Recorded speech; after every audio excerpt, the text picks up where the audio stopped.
And we're live. Welcome to the Straight Talk Mind and Muscle podcast. Second show for me today. First show for Josie. Welcome my guest, Josie Bulman. Thank you for coming on. Thank you so much for having me. I'm super excited. Oh, awesome. And your first podcast. So, yes. Yes. Look, you're an interesting woman. You've got an amazing story, and that's what I like to share with the listeners is amazing stories. I first saw you linked with some, I think, slant board and mobility um, Yeah. exercises, and they looked pretty good. And then a couple of things sparked my interest, and that was your ability to be quite self-deprecating, the ability to be very humble and go, well, I screwed this up, or I'm not an amazing gymnast, but I'm trying this thing. That's where you got to start from. And it showed your humility, and it just opened up my eyes, and hopefully everybody else that's resonated with you to hey, I can actually do this. I can start at any level. And then of course you had your mum on, and that was a great example as well. So Josie, I'd like to find out from your from your words, what is it that you do now? So to put it super simply, I am a personal trainer and a strength and conditioning coach. But my whole ethos as a coach is all about kind of moving away from aesthetic based training and more focusing about training for longevity and performance and mental health, especially the mental health and longevity part, mainly because that's kind of what my style of training has given me. Great. So from your experience. From my experience, yeah, exactly. So I do online personal training, I do face-to-face personal training, and I also work as a group fitness instructor. Yep. And then I do strength and conditioning coaching for high school students. So, oh wow, that'd be really cool. There's thousands of personal trainers. I was one of the first ones in the world back in the day, because literally I'm very, very old now. We started personal training at Les Mills in New Zealand, franchise personal training. Oh, hectic. Yeah, so it's a long way back. There's a lot of history on there, but you said three key things there: longevity, performance, and mental health. I can guarantee you that at least two of those three, I never, as a trainer to the All Blacks, rugby teams, different things back then, I never thought of that at all. So for a personal trainer of your genre, I won't say age, to be considering mental health, I think this is phenomenal. And that's why I wanted to get you on the show. Yeah. Yeah, well, I think it's something very much at the moment which is overlooked, especially on social media. Like, I know as someone of my genre, my age, when I go into social media, the first things I see when it comes to fitness is bikini models and like shred workouts and booty workouts and ab workouts and all of that, which is great. It's got its place, but it's just not realistic for the majority of people. No. Well, not when you can't squat and you had your mum squatting, and all she's seeing is possibly, like you said, booty bands and Contura stuff, you know? Yeah. So I personally didn't resonate with that. And so I think what I'm trying to do is communicate what resonates with me and hope that there are people out there which resonates with them as well. Look, I agree. It's brilliant. It is working. I'll just get someone to turn these lights on as well. It is working really well. What was interesting, again, I talked about mobility manual. I've been involved with, I interviewed the originator of club calisthenics, which is a gymnastics based adult movement facility, Crystal Hatch. And I actually bought the course back before that when it was gymnastic bodies. And I've been involved in fitness all my life. It was daunting. It was overwhelming. Even just looking at it, these gymnasts doing it, which is cool. You've got to see an example. But I just didn't see where I could fit in. And that's the difference of what I think you're showing for those different things of mental health, longevity, mobility. You're showing that you can start at any level. And the pinnacle of that was when you had your mum on the videos. You know, you got your level. You were an athlete. You're I think you used the word, I'm absolute like is about as flexible as a carrot. An Uh, immobile carrot. yeah, brilliant. Um, so you're definitely doing that. We're going to punch down that track after this. Let's backtrack a little bit and let's talk about your history, because that's Mhm. obviously where it's got you two with this resonating of mental health and so on. So what's your athletic history? And then can we, if you're open to talk about it, what happened uh, with your aesthetic ideal, maybe dysmorphia and so on? Yeah. So athletic history and my body issues that I had growing up. So I had an eating disorder Wow. basically from the age of 13 to 19, 20. Um, so it's a pretty extensive period of my life. Yeah. Very formative. And yeah, and it actually kind of mirrored my athlete journey as Right. well. Um, so I started off playing basketball. I started playing basketball at a pretty young age. I got into representative teams at the age of like 11, 10, around Wow. there, Wow. and was playing representative level and was always an athlete, was always bigger than my friends. I was taller, I was broader, I was more developed. And I was always hyper aware of that when I was growing up, especially in primary school. Yeah. Even from the age of 5, I was dealing with bad body image, Wow. which I didn't know it at the time because I Mhm. wasn't switched on enough. Like, I didn't understand what it was. But looking back on it now, like, I used to body check and do all those sort of things at the age of 5, because I was just so hyper aware of how much broader and bigger I was back then. Yeah. And that still started when I was playing basketball. And then when I got to around the age 13, I kind of switched on enough to understand kind of how to fix my feeling of being bigger Not than fitting in. everyone else. Um, and to put to be clear, I wasn't that much bigger than everyone else. It was just my own perception. Yeah. But when I was 13, I kind of had enough knowledge to understand what calories were and energy expenditure and all of that. And that's kind of when I started going down that slippery slope.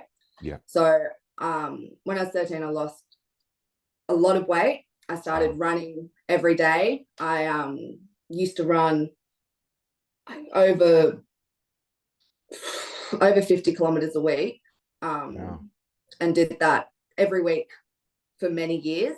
And that's kind of how I then got into cross country running and track running. Cool. So I was doing that in high school because obviously I was running 50 Ks a week. I was Yeah. pretty good Wow. at it. Yeah. Um, and so, yeah, and then my basketball performance kind of started to drop off as I lost weight. My running got better. Um, and yeah, and then that was kind of what I did during those teenage years. Um, and then when I finished high school, stopped the track running and stopped the cross country running, and got more into basketball again, but still never really picked up from where I was when I started. That's But then, that's difficult too, isn't it? Because there's a sense of loss there and a sense of identity yeah, change. that was a big sense of identity change. Basketball was everything to me when I was younger, and then I just physically wasn't strong enough to be as good as I wanted to be. And then getting back into it was really good once I finished school, but Right. it wasn't the same. But what did help after high school was getting into strength-based training. Right. And that was kind of where I started to turn things around, which is why I'm so passionate about it in terms of mental health, because it was the thing that allowed me to get out of that, like, So that self-destruct pattern. that was that was the cure, the tool. But what started you down that path? Because it's very different than someone going out running 50 Ks a week till you Yeah. start getting strong. What that's a massive shift. What happened there? How did that start? The health scares. So Oh, um because I was very underweight, I had osteoporosis. So I was Um, breaking bones. I'd fall over and I'd break wrist. I'd fall over and I'd break my hand. yeah. I had stress fractures in my feet. I didn't have my period. I didn't have my period until I was 19, 20. Um, so it was all those sort of scares and doctors being like, you need to do something about it. Mm. Um, and I'd been told that for years and years and years. And then they just kept creeping up. And then when I was that 18, 19 mark, I was like, okay, Josie, you really need to, like, it's either get your stuff sorted Yeah. or you're going to go down a pretty slippery slope. So that was kind of what pushed me into taking my health seriously and trying to do something to fix it. It is a big self-reflection and a big wake-up call. I was going to ask you when you said from 13, I was going to come back and ask you about amenorrhea and losing a period. And then, Yeah. of course, I think I did this with oh, just aired Brad Kearns. Brad Kearns was a top 10 in the world triathlete around the 80s, 90s. Um, and we talked about um, the athlete Female triangles. athlete triad Yeah, the syndrome. female athlete triad. Well, that's Yeah. fine for you girls Yeah. because you know once a month if your hormones are off because you don't Yeah. have menstruation, you don't have a period. But what if for the males, it's a million Yeah. times worse because they've got no indicator. And of course, you get the mental health side. So I was going to ask you about the health triad. The Yeah. um, did you?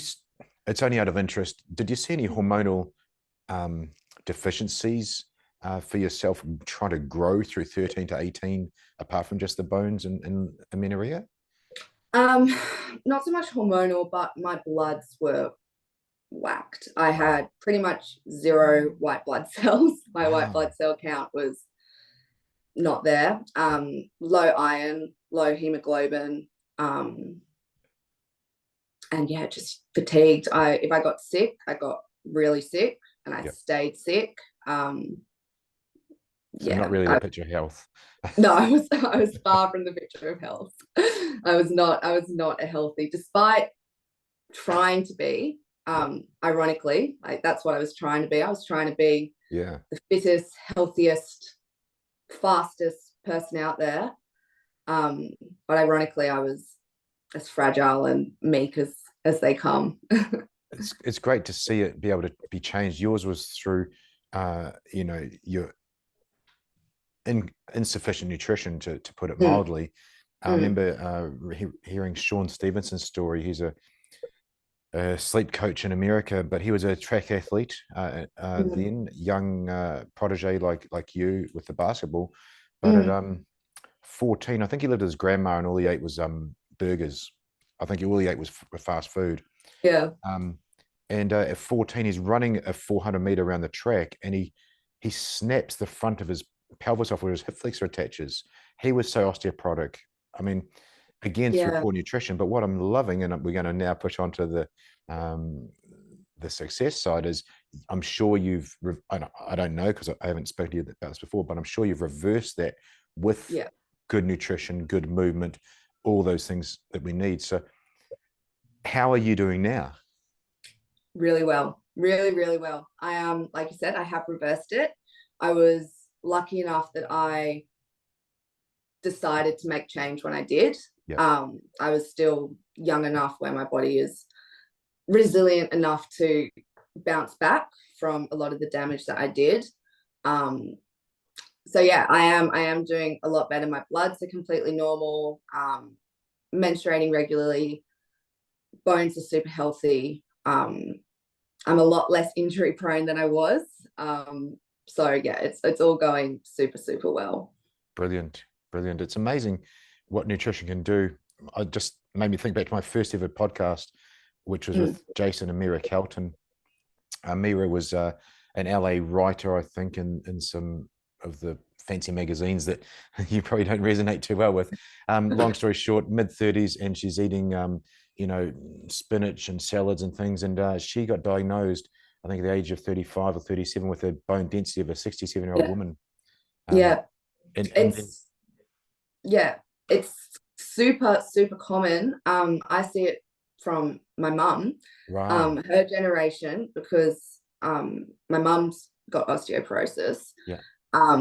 and has done for a while. And they just weren't educated on the importance of macronutrients. No. Like, and it's crazy looking at so many of their diets of that generation. And like you said, it's leafy greens and all of that, but no protein. No. Like, no protein. Very little resistance training, which is a super, super good preventative measure for osteoporosis or Yep. osteopenia. Absolutely. And so it is so generational for that era. It's good that we know what we know now. Let's just put it that way. It's good that we know it now, Josie, but the reason I wanted to get you on is because of your era. Um, Mm. uh, you know, people in my clientele, and Jess, my partner's hormone and gut health clientele, they're in the 35, 40, they know things are off and they need to get fixed. But Yeah. I know after interviewing the Sergeant Major New Zealand Army, I know that um, teenagers now, so teenagers through to 25 now, have 20% less bone density than I do. Yeah. Wow. 20%. And that's simply from lack of jumping out of trees and lack of skipping. So that's through United States military looking what Mm. going on. That's needs to be corrected. So great to have Mm. you on here, especially talking to the ladies and getting the headspace around that mental health and eating disorders slash Mm. dysmorphia. But we can't just go, well, that's the generation. 20% is an insane amount of Yeah. de-evolution. We need to make a difference, just like you did. You re-evolved yourself after 20 years old with all the things you've done. So Yeah. let's talk to strength training, because that's what saved you. Yeah. What you said. You started getting into strength training. It's a big shift. Talk us through that. Oh, I was terrible when I started. It was I was so bad. I look back at what I used to do and I'm like, oh my gosh. That's embarrassing. Well, it's not. Everyone starts somewhere. Everyone starts somewhere. Don't worry, the But 20-kilo bar when I was 16 at the gym, it felt like about 100 kilos. yeah, 100%, 100%. And I was not strong when I started. I made the mistake of trying to make weight training into cardio. Like, I Right. still wanted to hold on to that burning calorie mentality with Mm. every workout. Yeah, it was not a smooth transition. I made all the mistakes in the book getting to where I am now. I used to overtrain so much when I first started. I used to train weights 6 times a week, and I still used to do like 5 cardio sessions a week Wow. um, when I first started. And then as I slowly started to let go more of that like compulsive obsession I had with running and cardio, Mm. and started to kind of trust the process of strength training and started to enjoy it more and started wanting to learn more about it, Mm. then that kind of eased off. The big switch, like the big moment where I really started to make a difference for my mental health, though, was when I stopped doing the sort of workouts that you see mainly on Instagram, which are the like bro split bodybuilding style booty workouts. Yeah. Because a lot of that is the outcome of that they're focusing on is an aesthetic change. Yeah. Which, when you're coming from an eating disorder, even if it's an aesthetic change, which is gross, it's not restricting, it's still that preoccupation on what you look like, Yeah. which just isn't good for Yeah. your mental health.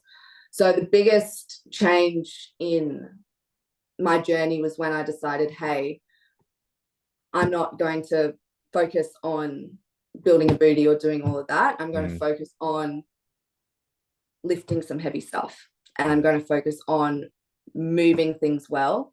I'm going to focus on making my body the healthiest and happiest kind of home for myself. Yeah. And that wasn't an easy transition, because a lot of what I'm surrounded with at my age is aesthetic based stuff and aesthetic based messaging. But the thing that really helped me was getting my own PT. Right. And my PT, my first PT, was incredible. His name's Dan, and we're still like, we're good mates. And he was the first person who would say, just focus on performance and the rig will come, was what he used to say. And him just drilling that into me was life-changing. It was really good.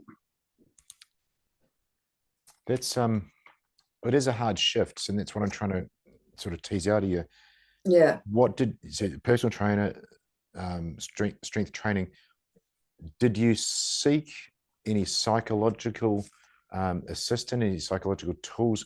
Did you do any of your own mental strengthening? Did you do any of your own mind power, we could call it, whatever title you want to put on it? But what did you do up here, Josie, that pushed you forwards? So it's a hard question, because I was seeing a psychologist and a psychiatrist for 7 years. So I did a lot of working on my noggin. I think, and it's hard because it was such a long time, it's hard to pinpoint one thing that really was a game changer. I think the thing that I find most useful and still use today when I am struggling with bad body image or anything like that, because it's not linear. Life is, it's not linear. It's definitely not linear, and that's okay. And accepting that is a big part of getting better, is knowing that it's not going to be perfect. But a big technique that I used to use and still do use is kind of looking at a broader picture instead of just your day-to-day, and thinking about, okay, at my 80th birthday, what do I want people to be saying about me? Like, if they're going up and doing a speech, what's the sort of thing I want them to be saying about me?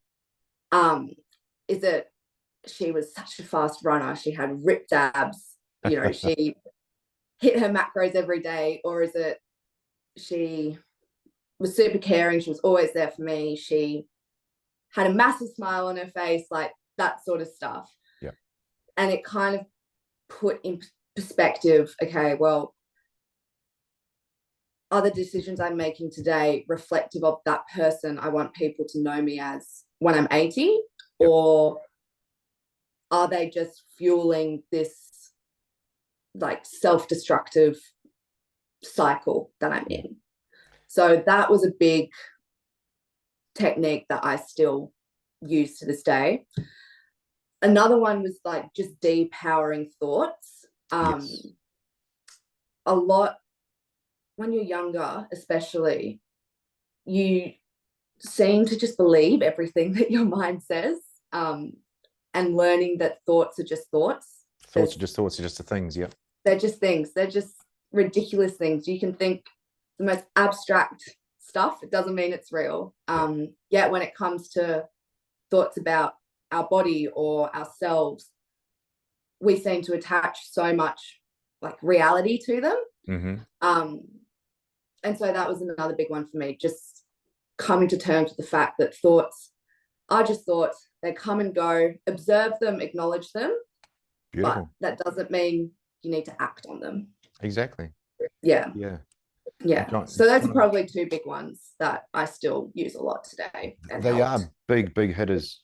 Absolutely. That one with the thoughts there. John Kehoe, he runs Mind Power. Just got a message from the other day. He's writing, I wanted to get him on the show, but he's writing his memoirs. You know, he talks about negative thoughts. Your mind is the great trickster.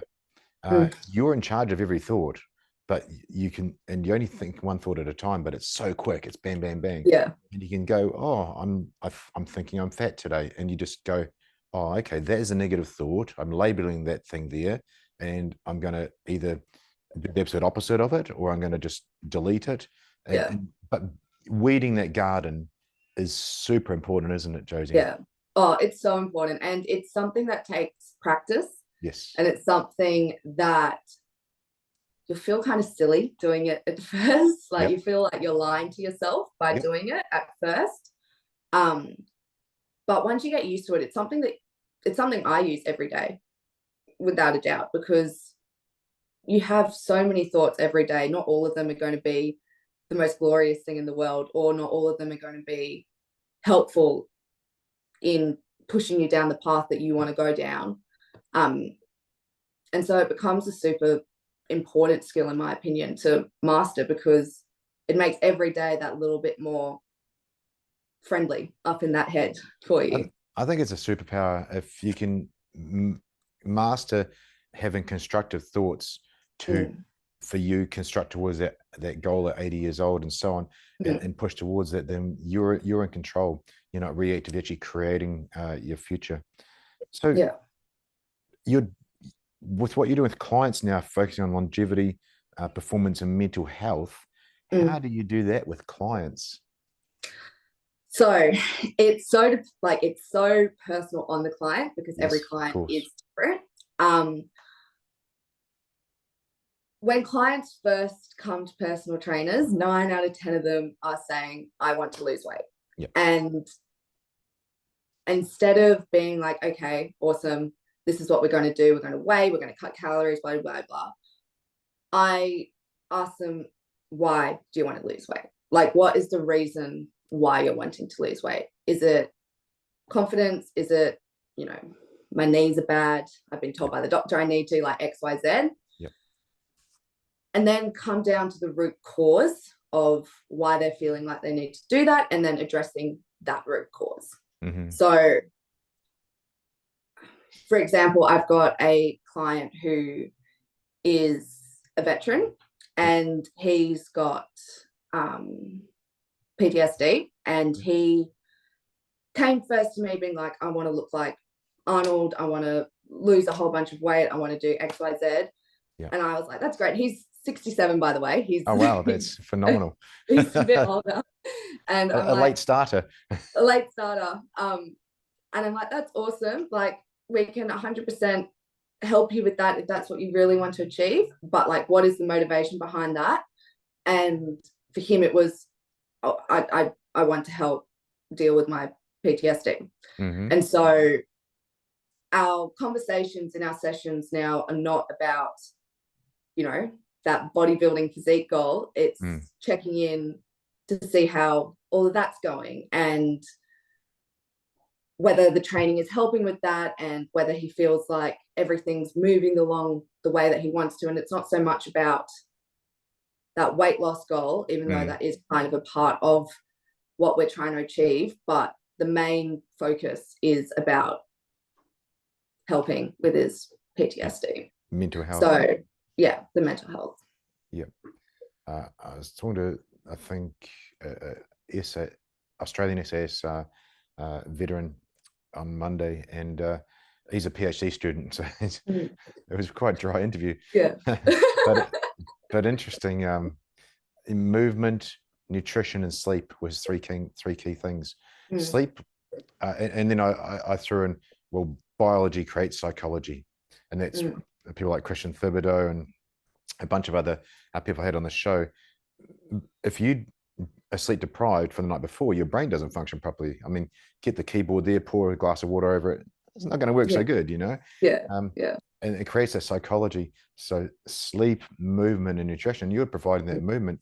But if we push over to something like Resilience Shield, who's 3 veterans, one former CEO of SAS here, one former doctor, and another high-level special forces operator.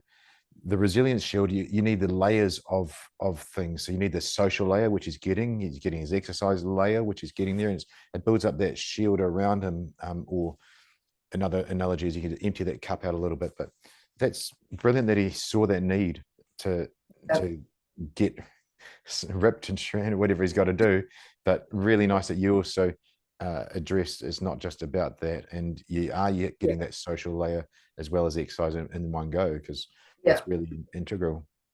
Yeah, 100%. And that is a lot of the time, when clients come to me, they're seeking a connection. Like that's a big part of it. They're seeking connection. They're seeking someone who can tell them like it's okay. You're doing well. You're doing your best. These are just little things that we can do to help you do even better, like sleep and nutrition and all those little things. But yeah, most people just want to move to feel good, and they want connection. Yeah. So yeah. Well, for personal training, and I never knew this, I learned the number one success in any weight loss or fitness program, so it relates to this, is rapport. It doesn't matter if you're a scientist, the world expert on something, and they don't have rapport with you, they're not going to listen to you. So that connection is integral. Yeah, 100%. I'm going to just try and tie the eating disorder journey in a bow, and then move on to your business success and so on. Yeah. You said something really intriguing there. From age 5, you're aware. Yeah. Now, I know you're not a psychologist, and you've said Yeah. what your domain is, but going back, if you could talk to former you as another person at 5 years old, how do you think, just your opinion, how do you think you could help turn that around at that age? It's really hard at that age. I don't know what I could say to that little girl Mm. to make her not feel the way she did. There's definitely things that you can do around little girls, though, to make a supportive environment. Mm-hmm. Because I think at that age, sitting down and having a conversation with a 5-year-old about body image is just, they're just not there yet. Yeah.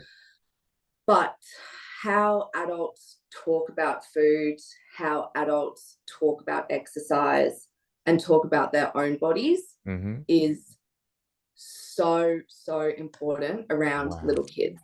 So monkey see, monkey do. They pick up on it like no tomorrow.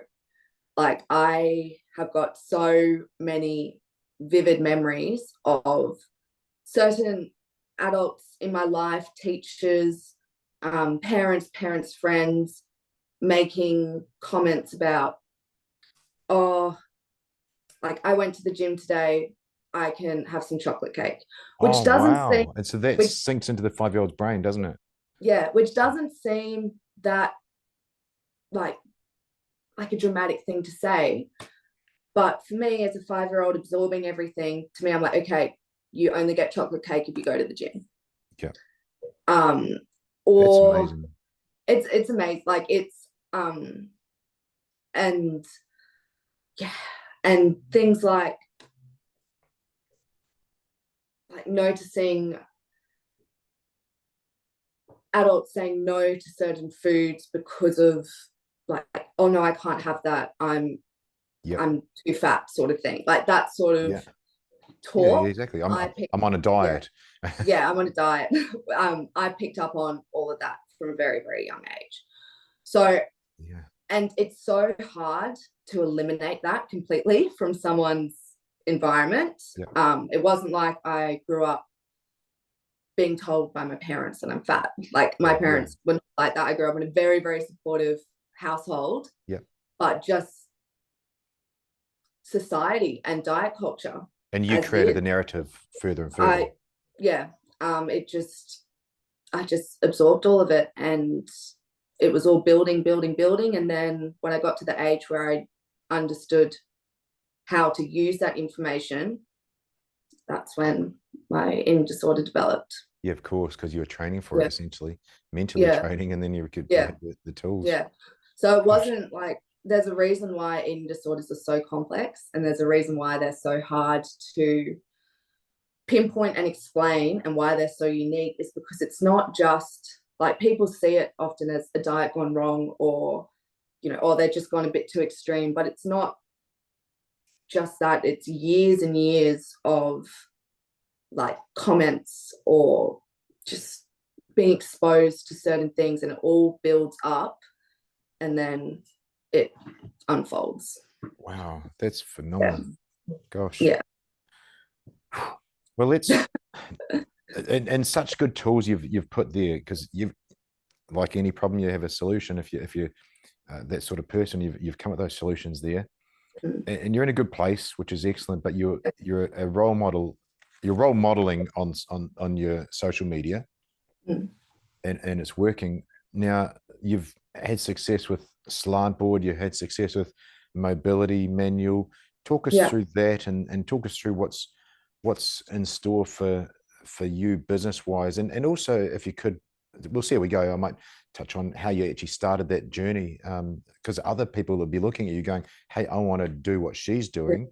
I resonate with that. They may be 13, 14, 15, and when they actually graduate, they may be wanting to do that sort of thing. Yeah. So I'm just going to long-windedly go kind of how I got to where I am now Yeah, in terms of that. perfect. I come from a very academic family. I went to a selective high school. I finished school with marks that pretty much allowed me to do whatever I wanted to do.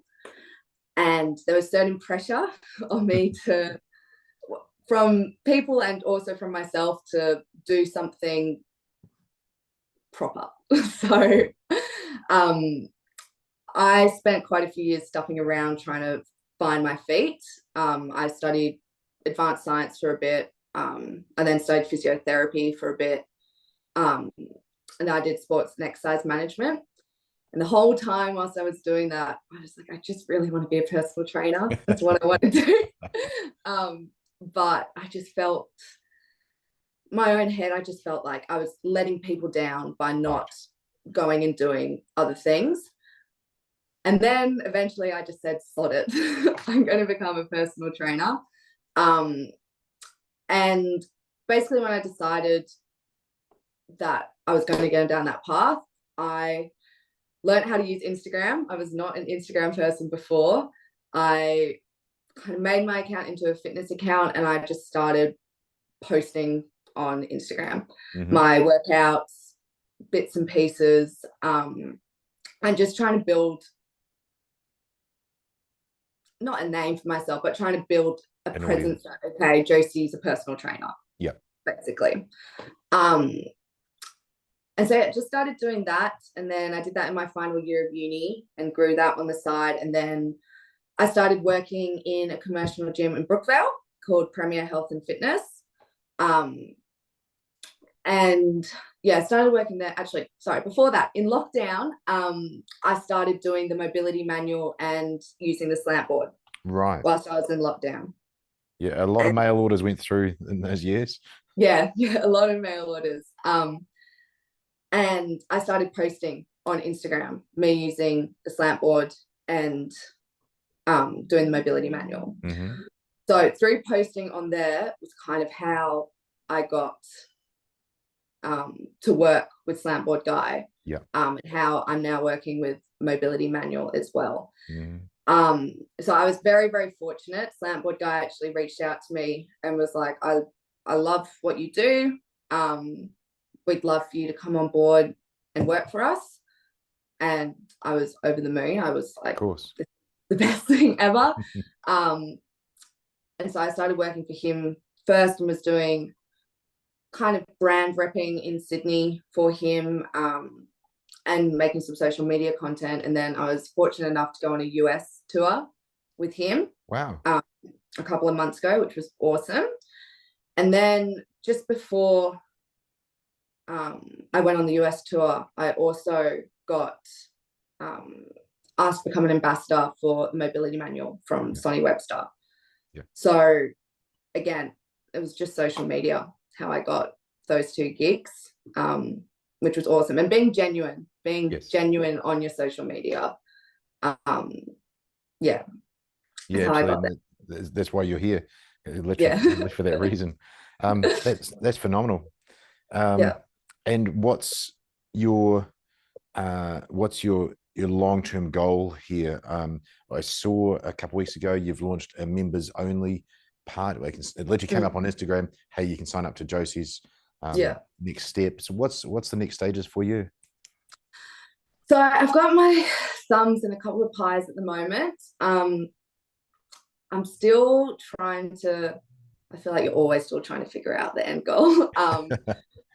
But I've just actually been offered a higher role in the mobility manual, which I'm Yeah, super excited about. awesome. So I'm doing custom mobility programming within the mobility manual app, which is super exciting. And that's just kicking off right now. Awesome. So growing that is definitely part of the picture. My own online training, wanting to get X amount of clients in 10 years Yeah, on my on-demand programs and workouts, which is pretty much it's app. There's 7 different programs on there at the moment. You just click on them, follow them. There's direct messaging with me for coaching tips throughout the yeah. whole thing. It's got pretty much my fitness pal attached to it, if you want to track your calories and all of that. So it's basically just a One-stop shop. on-demand program, yeah, one-stop shop, with programs and workouts being updated. Does it have video as well? Yeah, so there's video demonstrations of me performing all the exercises. You can log all your weights, do all of that, but it's not tailored specifically for clients. It's on-demand Yeah, programs, and there's a whole range of different ones, so you can yeah. pick one which suits you. But then I've got my more personalized online training, which is personalized programming, which is like the more superior but Yeah. pricey No, offering. yeah, exactly. It's Yeah, individualized. I'm yeah, the same. I did the 6-week bulletproof your hips program with one of the SEAL Team yeah, Sixes trainers.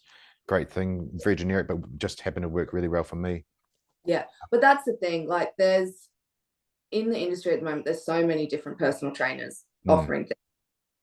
You just need to find the one that is offering what you need. Um, exactly. and yeah, yeah. So you actually made your own app? So I didn't develop my own app. I'm using a software called Everfit, Yeah, but you can customize everything. So awesome. it looks like my own app. Beautiful. It's Josie Bulman fitness branding and all of that, but you just pay a subscription fee to the app Yeah, developers, um, which is awesome. So yeah, those two, and then I also love working with kids. yeah. So I'm loving doing the strength and conditioning coaching with the high school students as well. So it's kind of unsure where I'll direct all my energy, but those 3 things are the things that I love the most at the moment. That's what it comes down to, is whichever one makes you the most happy, Yeah. isn't it? Yeah. Okay, so we got mobility wad that's going there. You've got your long-term goal there. I guess the next part I'd like to go on to wrap it all up in a bow, um, is yeah, your authenticity and showing your own mistakes as well. Uh, I saw one the other day. You actually gave yourself a bit of an injury, and everybody who looked at that could learn from your mistakes. You threw it out there, because before that, with social media, which is a great form of communication used right, it's all about showing the best. And you literally showed, hey, I was dumb enough to do this. I think those are close enough to your words, paraphrasing. And don't do this, don't be like me, and here's how to work around it. So Yeah. yeah, how's your injury going? And have you learned from that? Oh, injuries a lot better. It's not as bad as I felt, like not as bad as I thought it was going to be. I'm back walking normally now. I Yeah. was horizontal for quite a while. Oh no. Um, but yeah, doing some light machine supported stuff at the moment, which is good. But hopefully by next week I'll be able to ramp things up a little bit. Whether I'll learn from it or not, we'll see. um, I think I think the reason why I do throw myself under the bus a bit on social media, um, is I never want people to think that I've got everything all together, because I sure as hell don't. No I one try does. No one does. No one does, exactly. And I definitely still make mistakes in my training. And a lot of it is because I love training so much that when I am injured or I am not feeling 100%, I find it really, really hard to rest. And I know a lot of people do, especially people who have come from restrictive eating disorders like I have. The idea of rest and listening to your body is so foreign, and it's such a hard concept to grasp. So a lot of the time when I'm basically throwing myself under the bus is kind of to show people like you need to rest, you need to listen to your body, because it is something that I do struggle with, and I'm very open about the fact that I do, and I try my hardest to. But if you don't, then you end up buggering your back like I have. So yeah. I'd like to finish up with something that Heston Russell, one of the commando veterans who's now going to politics, sort of taught me a while back, and it's a 2-word check-in. And they started their show off like this, and it puts people on the spot for sure. So what it is a 2-word check-in with someone, and you got to use 2 adjectives, and they got to be feeling words. Yep. So can we do a 2-word check-in of how Josie's doing now? Yeah, 100%. So, okay, So go. excited. Yep. Is that, yeah? Yeah. Excited and nervous. Yeah, you're doing great. You're doing great. Look, yeah, I'm. It's really refreshing to hear your journey, your side, your perception of things, your take on it, and your application of it. My goals of this show was literally focusing on body image and try how to work around that or correct that, focusing on the younger generation. And I think you definitely show a great way to exercise, to move, and it's not about aesthetics. So that was my key goals there, but I had no idea about your journey. So it's been great to have you being so open and sharing of it. Where can people find out more about you, Josie? It's going to be in the show notes, which we always lead with, of course. But for people been listening to here and watching, where do they go to find out more about you? Instagram's probably the best, because it's my most raw and real platform. So Instagram would be first point to get the gist, and then my website would be the second. So what are they? We got Josie Bulman Fitness on Instagram. Josie Bulman, it's just at Josie Bulman on Instagram. Yep. And then josiebulmanfitness.au is my website. Brilliant. Brilliant. Well, look, thank you so much for taking the time. I might have got you at a good time because you're not out and about too much compared to a few weeks ago. Like I said, it's been really refreshing, really insightful, and I'm sure, as I say, with even the veterans side of things, if we've said one thing that's helped one person in the show, then I'd like to think we've paid that forward and done our job. Amazing. Thank you so much. It was awesome to finally meet you. Oh, yeah, absolute pleasure. I'll hit pause. We have a chat. Thank you so much for your time. Thank you. Bye.